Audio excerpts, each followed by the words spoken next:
Because it was never served on me. And then even if it was served on me, hindi ko pa rin talaga i-honor as I've said already. So hihintayin ko na lang kung yung magiging action, initial action ng Ethics Committee.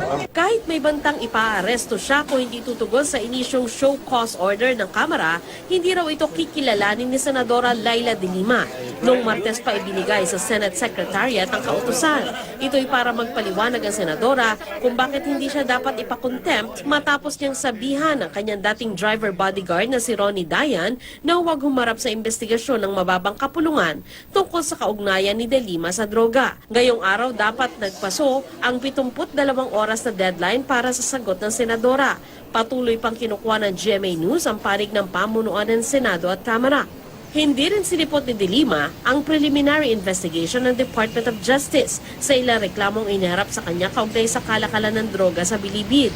Nagpadala na lamang si De Lima ng kinatawan sa investigasyon. I'm just sending a representative who will obtain copies of all those complaints. There are, I think, 4 cases, complaints and supporting evidence. Pero sa kanyang ipinadalang omnibus motion, sinabi ni De Lima, dapat daw mag-inhibit si DOJ Secretary Vitaliano Aguirre at ang mga prosecutor sa pagdinig ng mga reklamo laban sa kanya. Dahil raw ito sa pagiging biased at hindi patas ni Aguirre at ang mga prosecutor na may hawak sa mga kaso.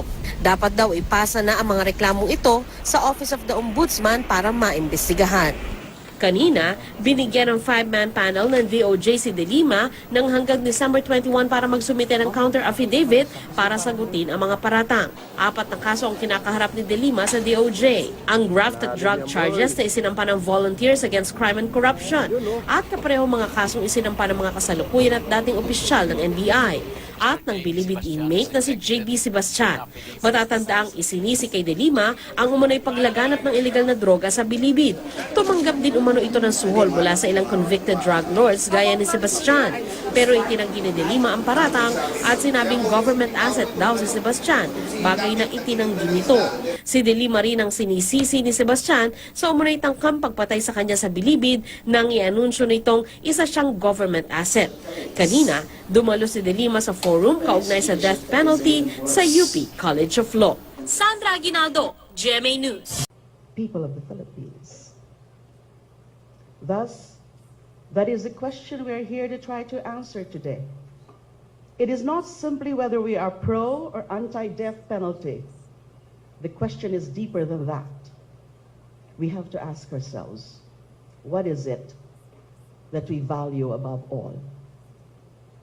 If we care nothing for the sanctity of human lives and our other inherent and inalienable human rights, so be it. Let us allow our society to descend into the chaos of a no man's land, where every person and his or her possession are fair game, where the very act of stepping out of your home is an invitation to be victimized, and there are no expectations of the protections of due process, equal protection, justice, or rule of law. Just every man and woman for ourselves, praying that no one envies or hates them enough to put them on some person's arbitrary hit list. But if there's still a part of us that values our rights and our freedoms, that priceless and precious blessing of democracy, of exercising them without the fear that all those can and will be taken away at the whim of so-called authorities who operate on the basis of unverified accusations, personal vendettas, and as the recent deaths of even high-valued inmates who were already in custody have shown, the intent not so much as to ferret out the truth about illegal activities, but in fact to enter the truth about possible corruption and complicity of favored government authorities in such illegal activities. We must find the willpower and the courage to fight for them. And yes, it is indeed shaping out to be a fight. But no, not to fight that we are called upon to fight with our fists or weapons or even words. It is a fight we must fight in our minds, the fight to resist being psychologically and morally broken down by events until we are mentally and spiritually weakened enough to accept this culture of death that is being forced upon us. Indeed, it is a systematic and egregiously manipulative psychological warfare that is being waged against us, the Filipino nation. Step one, I refer to that psychological warfare. Step one, sow discord and divisiveness among fellow Filipinos, pitting one against the other with the, if you're not with us, you're against us mentality, which ignores the need for meaningful discourse and instead shoots any attempt at one down to hide the weaknesses and fallacies in their own arguments, aided by the rise of a cyber trolling and fake news spreading paid propaganda army. Step two, spread far among the populace through the publication of unverified drug hit lists that are so notoriously unreliable. They included individuals who are already dead and individuals who are not at all involved in those illegal activities. Step three, use the war against drugs to sow even greater fear through the unmitigated and even explicitly emboldened use of fatal force against purported drug suspects that has killed not just those suspected of involvement with the illegal trade, but also innocent bystanders, including children and victims of mistaken identity.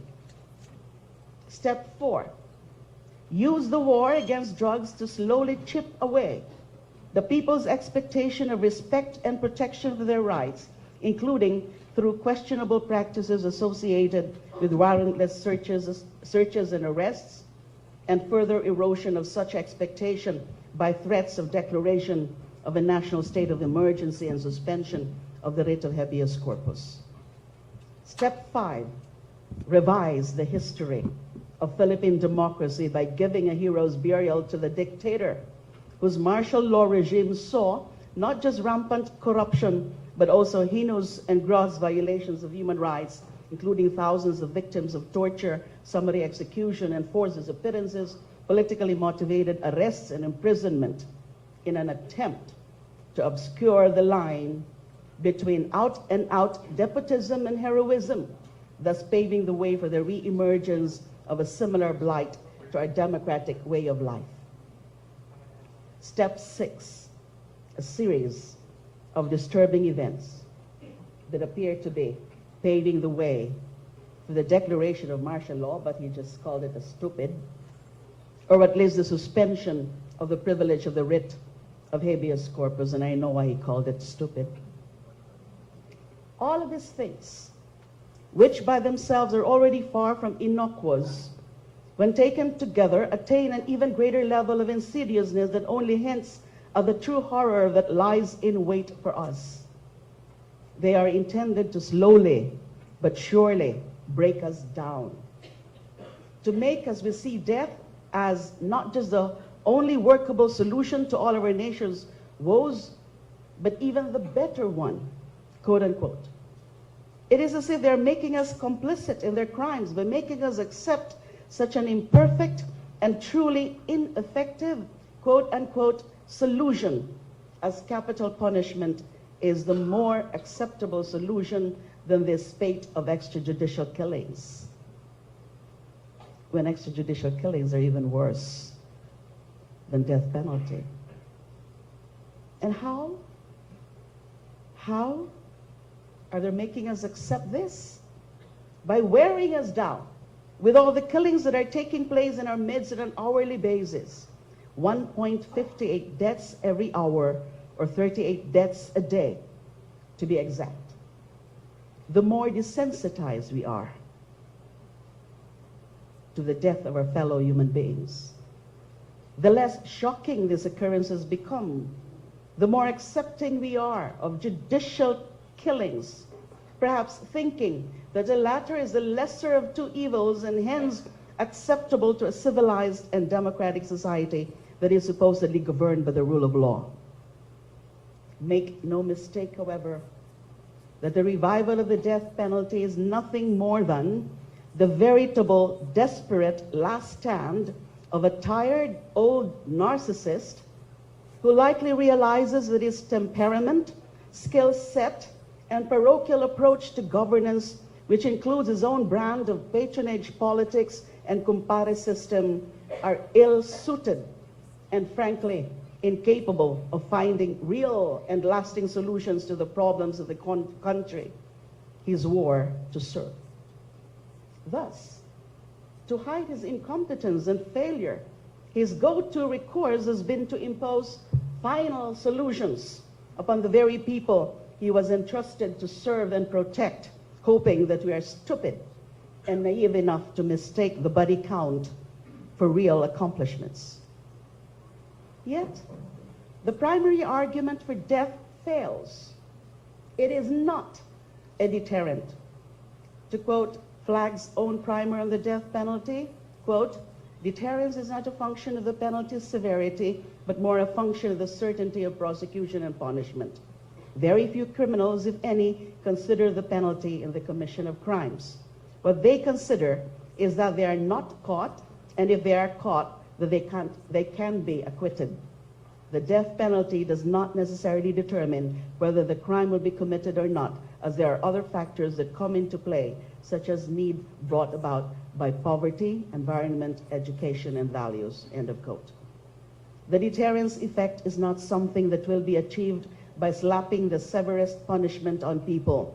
It requires effective law enforcement, from heightened crime prevention efforts, and if those fail, successful and effective crime detection, investigation, and prosecution. It requires more effort from law enforcers like the police force than just drawing their guns and shooting at criminals point blank. At the very least, the police should know the elements of the crimes they are preventing and investigating, a basic skill that Senate hearings have shown is deplorably lacking in some members of the police force, including high-ranking officials. The fact that our so-called leaders are selling it to us as having such non-existent deterrent effect just goes to show the utter laziness that is infecting our leaders. They would rather kill instead of protect. They would rather risk killing the innocent rather than make the effort to increase police visibility and enhance their investigative prowess. Apparently, that is too much to ask for. I disagree. I firmly disagree. I believe it is possible and it is worth it. That's why I'm not only fighting the several legislative measures pending before the Senate that will bring back the death penalty, I'm actually championing my own alternative bill imposing qualified reclusion perpetua, but also championing other legislative measures that seek to empower, improve, and modernize our criminal justice system to make it more effective and responsive to modern times. Now, if the deterrent effect is a hoax, why then force this upon us? Perhaps, in reality, it is the retributive aspect of it they're really working towards. But retribution for what? Disturbingly, the motivation to hide incompetence is perhaps the more innocuous reason for reimposing the death penalty if compared to another one. The motivation to suppress political dissent and seek retribution against political opponents. As much as regimes have touted the alleged deterrent effect of capital punishment against the commission of crime or heinous crimes, what they are often actually frighteningly useful for are as weapons for political oppression and suppression. We need only look at our history to see that among the most prominent people who have been sentenced to death are those who have done the most unforgivable of crimes. They fought for the Filipino people's freedom. Andres and Procopio Bonifacio, Jose Rizal, Chief Justice Jose Abad Santos, Wenceslao Vincens, among many others. The death was never as much an effective instrument of justice as it has been a horrifyingly potent weapon for the politically and militarily powerful to wield against those who seek to oppress and subjugate. Even then, however, seeing as how these victims have gone down in history as heroes and martyrs, death has been quite impotent to suppress their ideals, and to this day, people continue to fight for what is right, regardless of the consequences for themselves, as was clearly and heroically displayed during the demonstrations last Wednesday protesting the burial of Marcos at the libingan ng mga bayani. But that doesn't stop autocrats, despots, and unhinged narcissists from trying to stamp out the idealism in us. In other words, the absolute worst part of the systematic psychological pressure cooker our own government is attempting to trap us in is that they see the goodness in our people, and instead of nourishing and making us a better and stronger nation by it, they are manipulating and using our very humanity as a weapon against us. They are dealing the ultimate blow to us as individuals and as a people. They are stealing our identity and robbing us of our sins of higher purpose. They are committing the biggest crime against democracy, impairing their right to self-determination by disabling them from making informed and well-thought-out decisions about their present and their future. It isn't enough for them to rewrite our past. They want us to write our future in our own blood. Before that happens, I ask the people here today, do you still know who you are and what your purpose is? A year ago, I used to know what Filipinos stood for. I knew it if from the fact that when the Universal Declaration of Human Rights was being drafted, we not only took active part through our delegation chaired by none other than Carlos Pil Romulo, but our delegate was also credited as evoking the abuses, quote, and worse of the Nazi regime in Germany to argue, quote, forcefully against weakening the Declaration's prohibition of torture by referring to local cultural customs, unquote, saying that, quote, diluting the ban could provide cover for those who cloak their abhorrent practices in cultural justification, end of quote. I knew it from the fact that after decades of suppression under martial law rule, our people came together in a peaceful and bloodless revolution that not only toppled the dictator, but produced a constitution that embodied human rights and social justice. I knew it too when 7 years ago, we were all collectively outraged by a massacre perpetrated by those who thought that power and influence could give them impunity for killing dozens of innocent people in broad daylight, including women and journalists. Now, near the end of 2016, after all the deaths and the still rising death toll, after all the wearying news about impunity and misogyny and lack of accountability for deaths happening under highly suspicious circumstances, to say the least, I ask everyone here if they still know who they are and what they stand for. Who do we seek when we look in the mirror? Are we Filipinos who still believe in the worth of Filipino lives, rich or poor? Or are we part of the faceless executioners hiding behind masks of either authority or anonymity? There are lawyers, media practitioners, human rights advocates, students, and public officials present here today. What identity do you assume out in this world? Are you defenders of the rule of law? Are you fighters for human rights?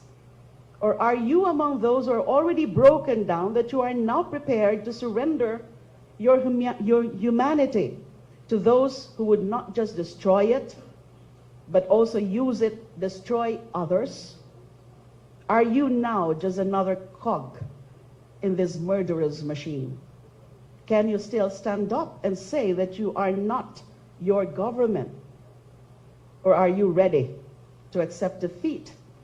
I know I may likely be preaching to the choir, but that is the crux of the matter, isn't it? If the members of the choir lose their faith, if they lose their identity, who else will go out there and defend the value of human life out in the world? When we speak of people dying, there can be no passive observers. We must take a stand. No to death penalty. No to death. No more killings. Enough with the lazy shortcuts. We want governance from our government, not executioners from butchers. Let justice and the rule of law have its day. Maraming salamat po.